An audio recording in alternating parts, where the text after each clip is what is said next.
All of you SIT right properly. ఎవరండి ఈయన? బాబు మోహన్ గారికి జీవితంలో కోలుకోలేని ఒక దెబ్బ తగిలింది. ఏంటది? ఏంటి? వాళ్ళ కొడుకు చనిపోయారు. కొడుకు చనిపోయి ఎంతకాలం, ఎలా చనిపోయారండి? కొడుకు యాక్సిడెంట్లో చనిపోయారు. చనిపోయి ఎంతకాలం అయింది? ఎంతకాలం అయింది? ఆల్మోస్ట్ 8 to 10 years అయిందండి. కానీ ఇప్పటికీ తన కొడుకు ప్రస్తావన ఎక్కడైనా వస్తే తనకే తెలియకుండా కన్నీళ్ళు వస్తున్నాయండి. ఎవరండి ఆయన? ఆర్పి పట్నాయక్ గారు ఏదో ఆ టీవీ రేటింగ్ పెరగాలనో ప్రోగ్రామ్ హైలైట్ అవ్వాలని చెప్పలేదండి. 2009లో ఆయన ఇంటెనకాల ఒక స్లమ్ ఏరియా ఉంటే అక్కడ ఒకరి తల్లిదండ్రులని రోడ్డు మీదకి తరివేస్తే ఆ రోజు నుంచి ఇంటికి తీసుకొని వచ్చి తన సొంత తల్లిదండ్రులకు చూసుకుంటే మహానుభావుడు అండి ఆర్పి పట్నాయక్ గారు. Really hats off to that great man.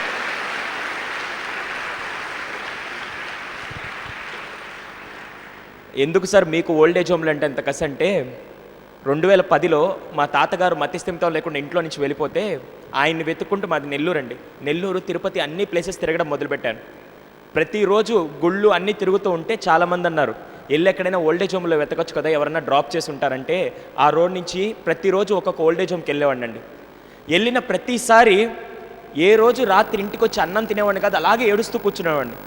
ఎందుకంటే అక్కడికి వెళ్ళిన ప్రతిసారి అక్కడ ఉండే పెద్దవాళ్ళతో మాట్లాడుతుంటే, ముసలి వాళ్ళతో మాట్లాడుతుంటే అసలైన నరకం ఎలా ఉంటుందో వాళ్ళ కళ్ళ వచ్చే కన్నీరు రూపంలో చూశానండి. ఆ రోజు డిసైడ్ అయ్యాను, ఎలా అయినా వీళ్ళని దాంట్లో నుంచి బయటికి తీసుకురావాలనుకున్నాను.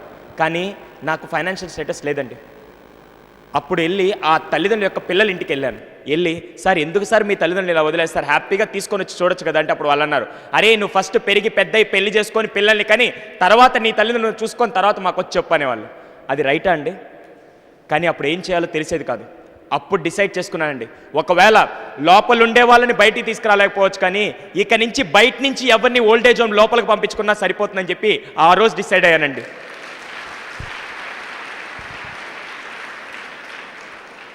కానీ ఒక్కడిని చేయాలంటే నా వల్ల కావట్లేదు. అప్పుడు నాకు ఒక ఐడియా వచ్చిందండి. ఇప్పటికీ దాదాపుగా 200 కాలేజీలు, కార్పొరేట్ కంపెనీలు అన్నీ తిరిగానండి. దాదాపుగా ఒక 50,000 మంది స్టూడెంట్స్తో ఇంటరాక్ట్ అయిన ప్రతిసారి ఈరోజు నేను ఇక్కడికి వచ్చి మాట్లాడుతున్నానంటే నేను మీ గురువునా కాదా అండి? ఐఎమ్ ఏ రైటరా? ఇప్పుడు ఒక గురువుగా నేను ఒక గురు దక్షిణ్ణి భిక్షగా అడుగుతాను, ఇస్తారా? నాకు ప్రామిస్ చేస్తారా? రేపటి రోజున భవిష్యత్తులో ఇక్కడ కూర్చున్న ఏ ఒక్కరి విద్యార్థిని తల్లిదండ్రులు ఏ ఓల్డేజ్ హోమ్లో ఉండకూడదు, నాకు ఆ ప్రామిస్ చేస్తారా? ఒకవేళ వీలైతే మీ పక్కింట్లోనే ఎదురింట్లోనే ఎవరన్నా జాయిన్ చేస్తున్నా ఆపండి, ప్రామిస్ చేస్తారా? ఎందుకు సార్ ఇలా చేపిస్తారంటే ఆ బాధ నాకే తెలుసండి. నాలాంటి దురదృష్టవంతుడికి మాత్రమే తెలుసు. 9వ క్లాస్లోనే తండ్రిని కోల్పోతే ఈరోజు ఈ పొజిషన్కి వచ్చి ప్రతిరోజు రాత్రి నిద్రపోయేటప్పుడు ఈ ఆనందాన్ని ఎవరితో పంచుకోవాలి, ఈ పుత్రోత్సాహం ఎవరికి ఇవ్వాలో తెలియక ప్రతిరోజు ఏడుస్తాడు. నాకు మాత్రమే తెలుసండి ఆ బాధ ఎలా ఉంటుంది. ఎవరైతే కోల్పోయారో వాళ్ళకి మాత్రమే తెలుస్తుంది. ఉన్నప్పుడు ఆ వాల్యూ తెలియదు. ఎందుకు తెలియదంటే, మొన్న రీసెంట్గా ఒక అమ్మాయి కౌన్సిలింగ్కి వచ్చింది. చెప్పచ్చా అండి? కౌన్సిలింగ్కి 9వ క్లాస్ అమ్మాయి వచ్చింది. ఆ అమ్మాయికి కూడా వాళ్ళ నాన్న లేడు. అమ్మ, తన చిన్న పాప, వాళ్ళ అక్క ఉంటారు. వాళ్ళ అమ్మ అంటే ఎందుకో చిన్నప్పటి నుంచి తనకి ఇష్టం లేదు.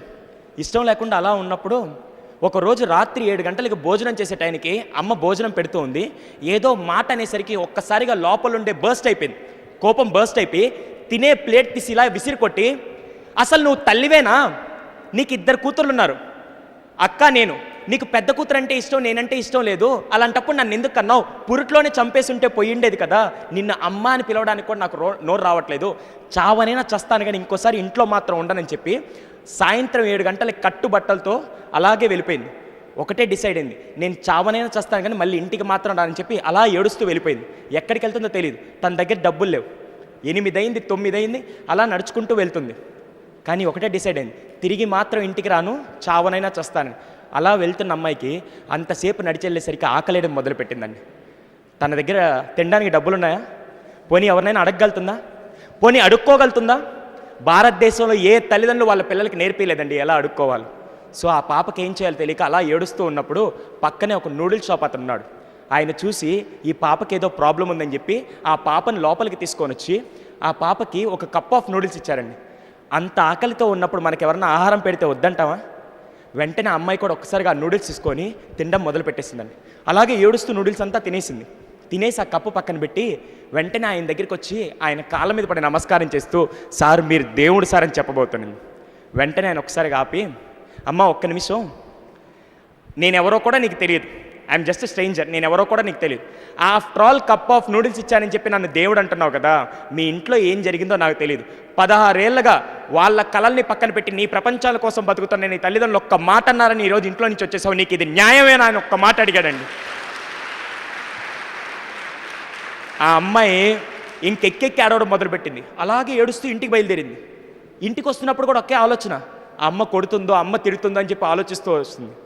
అమ్మ తిడుతుందా అండి? అమ్మ కొడుతుందా? 2 గంటల క్రితం కూతురు ఇంట్లో నుంచి వెళ్ళిపోయిందని ఏడుస్తూ గుమ్మంలో ఎదురు చూస్తున్న తల్లికి ఒక్కసారిగా తన కూతురు వచ్చేసరికి ఏం చేస్తుందండి తల్లి? ఏం చేస్తుంది? ఏడుస్తూ హత్తుకొని లోపలికి రమ్మ, ఆకలేస్తుందో అన్నం తిందో అంటుంది. అలాంటి మాతృమూర్తులు ఎక్కడున్నా అంటే కేవలం భారతదేశంలో ఇక్కడ కూర్చున్న విద్యార్థులకి తల్లిదండ్రులుగా మన ఇంట్లో ఉన్నారండి. I right are wrong? కానీ మనం ఏం చేస్తున్నాం అంటే, ఎంత దౌర్భాగ్యమైన స్థితిలో ఉన్నామంటే, నాకు ఒక చిన్న విషయం చెప్పండి. నేను మా తమ్ముళ్ళు అన్నయ్యలాగా అడుగుతున్నాను, లేకుంటే చెల్లెలు అక్కల్లాగా అడుగుతున్నాను. ఎంతమంది మీ సూటిపోటి మాటలతో మీ అమ్మా నాన్నలను ఇబ్బంది పెట్టుంటారు? ఒక్కసారి చెప్పండి. అందరం రైట్, అందరూ అదే పని చేస్తారు. నాకు ఈరోజు ఒక్క పని చేస్తారా? ఎంతమంది మీ చిన్నప్పటి నుంచి ఇప్పుడు దాకా ప్రతిరోజు అమ్మకి ఐ లవ్ యూ కానీ నాన్నకి ఐ లవ్ యూ చెప్పిన వాళ్ళు ఎంతమంది? రోజు చెప్పేవాళ్ళు. నేను రీసెంట్గా ఒక ఇన్సిడెంట్ చూశానండి. ఒక కాలేజ్కి వెళ్ళాను. కాలేజ్కి వెళ్ళినప్పుడు ఇలాగే అందరు కూర్చున్నారు, స్టూడెంట్స్ అందరు కూర్చున్నారు. ప్రిన్సిపల్ గారు క్లాస్ అరేంజ్ చేశారు.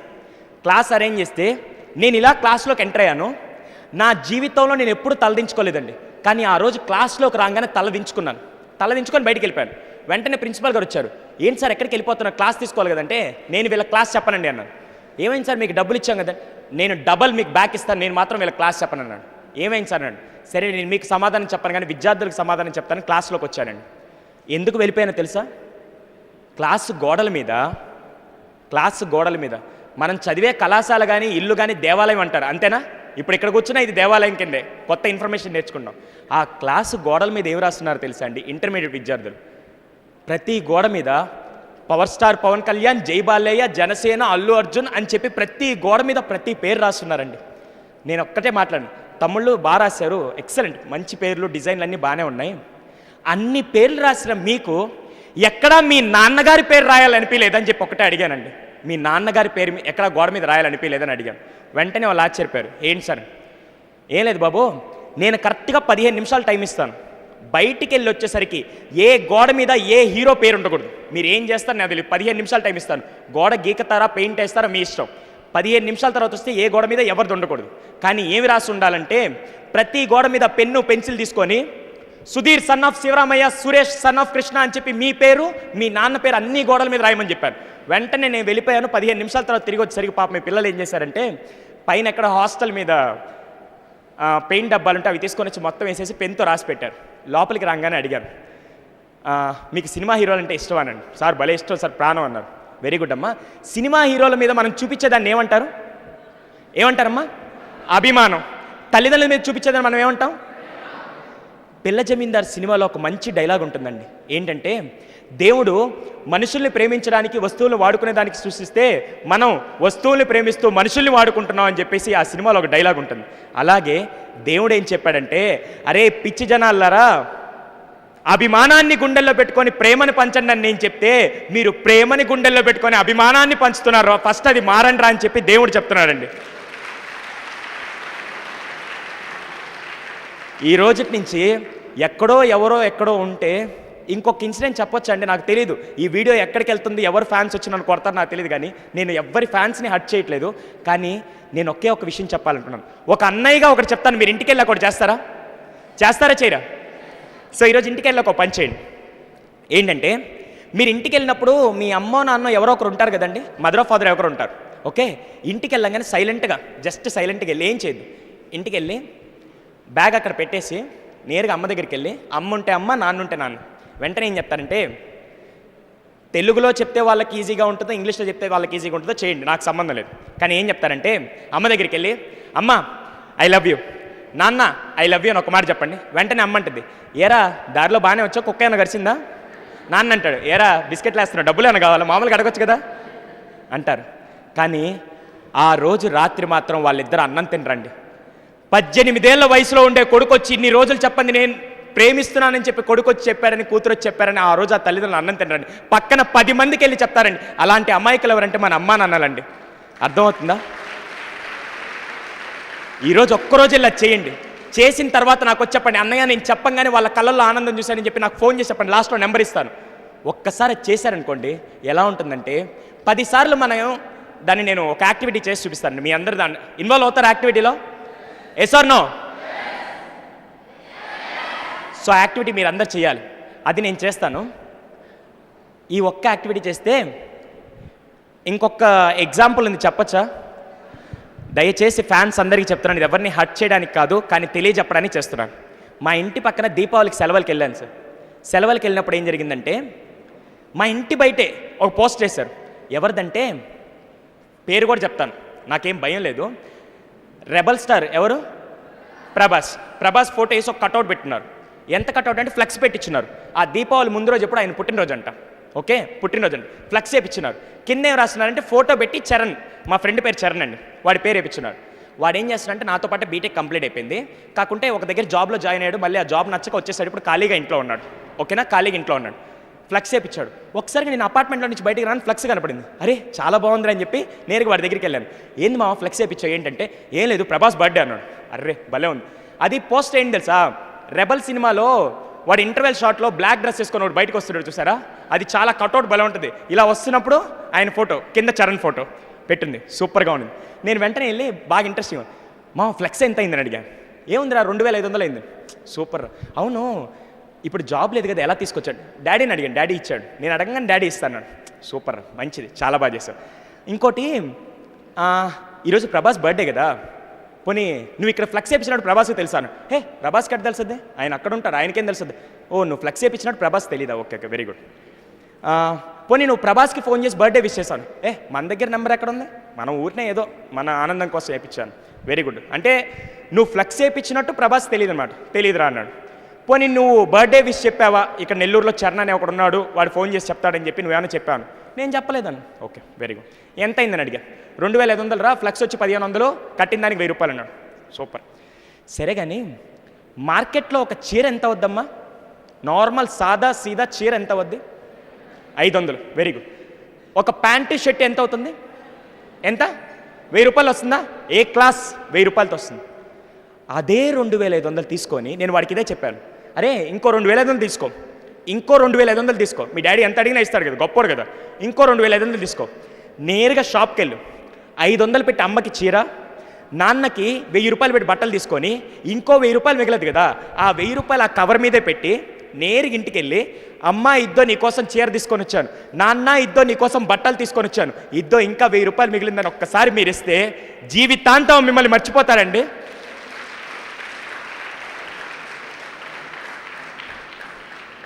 ఇది జస్ట్ చెప్పడానికే చేశానండి, ఇది రియల్గా జరుగుతున్న ఇన్సిడెంట్లు. నేను వాళ్ళందరికీ ఎందుకు చెప్పలేనంటే, సార్ అభిమానం ఎప్పుడు ఇక్కడ ఉంటేనే బాగుంటుంది కానీ అలా ప్రదర్శించొద్దు సార్.